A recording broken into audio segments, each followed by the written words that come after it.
સ્વતંત્રતા દિન ઉપર પશ્ચિમ બંગાળના ઝારગ્રામમાં 5 હાથીઓનું ટોળું એક સરકારી ખાલી જમીન ઉપર ગામથી થોડે દૂર હતું ત્યાં આવીને બેઠું અને રાજ્યના વન વિભાગે જે છે એ ત્યાં હુલ્લા પાર્ટી બોલાવી. પશ્ચિમ બંગાળની અંદર હાથીઓને ભગાડવા માટે હુલ્લા પાર્ટી બોલાવવામાં આવે છે.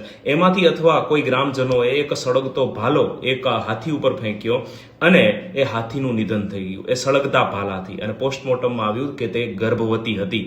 આની પહેલા થોડા વર્ષો પહેલા કેરળની અંદર આવી એક ઘટના ઘટી હતી કે જ્યાં ફટાકડાઓ ભરેલું અનાનસ એક ગર્ભવતી હાથીને આપવામાં આવે છે અને તે મોઢામાં ફાટી જતા એનું પણ નિધન થાય છે. તો આવી કેટલી ઘટનાઓ ઘટે છે. આની પહેલા મેં એક ઘટના તમને કહી હતી કે જ્યાં કેરળની અંદર હમણાં જ જે ભૂસ્ખલન થયું ત્યાં એક ટાપુ ઉપર એક પરિવારની રક્ષા એક હાથી પોતાની આંખમાં આંસુ સાથે આખી રાત કરે છે. તો મનુષ્યએ આવા પ્રાણીઓ માટે પણ બનેલી આ પૃથ્વીની ઘણી જમીનો અને એમના હકનું જે છે લઈ લીધેલું છે, છતાંય તેઓ જે છે આપણને એટલું નડતા નથી જેટલો મનુષ્ય એમને નડે છે.